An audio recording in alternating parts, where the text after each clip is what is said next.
السلام علیکم ورحمۃ اللہ وبرکاتہ۔ الحمد للہ رب العالمین والصلاة والسلام علی سید المرسلین وعلی آلہ وصحبہ اجمعین۔ Dear students, this is our third lecture of Arabic studies for standard 5th. Open your page number 17 on your gateway book.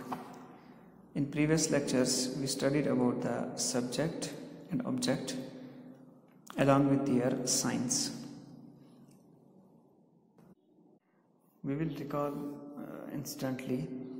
In previous lecture we studied about alamat fa'il, signs of subject, and the first was pesh zamma dakhal at-talibu. At-talibu is the subject because he is doing the action of dakhala. And the second alif noon, you can read it as ani.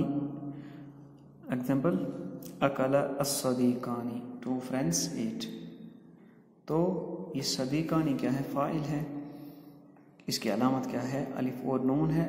کتاب صدیقن، اصل میں جو تھا صدیقن singular, اس کے and میں ہم نے کیا ملایا؟ الف نون. تو صدیقانی ٹو فرینڈس بن گیا اور ساتھ میں فاعل بھی بن گیا. فاعل کی علامت کیا ہے؟ الف اور نون ہے، اور یہ ایکشن بھی کر رہا ہے اور فعل کے بعد بھی ہے. تو آج ہم پڑھیں گے انشاءاللہ پلورل.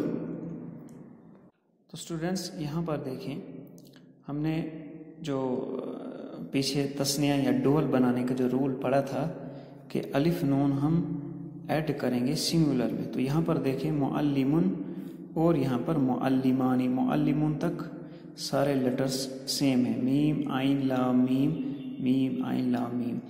الف نون کو ہم نے ایڈ کیا تو یہ مثنیٰ ڈول، یعنی دو کا میننگ دے رہا ہے، یعنی معلمن ایک ٹیچر اور معلمانی دو ٹیچر. اسی طرح مؤنث میں دیکھیں معلمتن اور معلمتانی، اس تا کے آگے الف اور نون بڑھا دیا تو یہ بھی ڈول بن گیا. اب یہاں پر جمع کا رول دیکھیں. جمع کیا ہے؟ معلمن، اس کا جمع ہے معلمون. ٹھیک، تو اس کا مطلب یہ واو نون جو ہے اونا، واو نون، واو ساکن اور نون پر زبر، یہ کس کی علامت ہے؟ جمع کی علامت ہے. ٹھیک ہے، یعنی یہ واو نون جو ہے، جس بھی ورڈ میں آپ واو نون اینڈ میں دیکھیں تو آپ سمجھ لیں کہ وہ کسی اسم کی جمع ہے. ٹھیک ہے، یہ مسکولائن کے لیے ہے. فیمینائن کے لیے دیکھیں، فیمینائن کے لیے ہے معلماتن، اس میں الف تا ہے. ٹھیک ہے، تو الف تا فیمینائن میں جمع کی نشانی ہے، جمع کا سائن ہے، جمع کی علامت ہے. ٹھیک ہے نا؟ تو اس کا مطلب کوئی بھی ورڈ آپ کے پاس مؤنث ہوگا معلمتن جس کے آخر میں گول تا ہے، یاد رکھیں جس کے آخر میں گول تا ہوگی، تو اگر اس کی ہم نے جمع بنانی ہے تو الف اور تا کو ایڈ کریں گے. ٹھیک ہے، معلماتن. اسی طرح ایک اور ایگزامپل لیں، جیسے ہمارے پاس ہوگا مدرستن. ٹھیک ہے، مدرستن، تو اس کی جمع کیا آئے گی؟ مدرساتن. ٹھیک ہے، الف تا یہاں پہ آ گیا تو اس کا مطلب الف تا جمع کی نشانی ہے فیمینائن میں. ٹھیک ہے اسٹوڈنٹس، تو یہ ہم نے پڑھ لیا. اب ایک اور چیز ہم پڑھنے جا رہے ہیں. تو اسٹوڈنٹس لیٹ اس سی اور نیو تھنگ، وہ کیا ہے؟ کیسز، حالات. کس کے کیسز؟ ناؤن کے، اسم کے حالات. ٹھیک ہے، حالات کس کو کہتے ہیں؟ آپ نے شاید پڑھا بھی ہو. یہ تین حالات ہوتے ہیں، حالت الرفع، ٹھیک ہے، حالت النصب اور تیسرا ہے حالت الجر. اس کو کیا کہتے ہیں انگلش میں؟ حالت الرفع نامینیٹو کیس، حالت النصب کو ایکیوزیٹو کیس، اور حالت الجر کو جینیٹیو کیس. اب یہاں آپ کو یہ سمجھ آئے گی. اب ہم نے جو اوپر پڑھا اور یہاں پہ دیکھیں جو ہم نے یہاں پڑھا ہے، کیا پڑھا کہ واحد کیا ہے؟ معلمن. واحد معلمن ہے.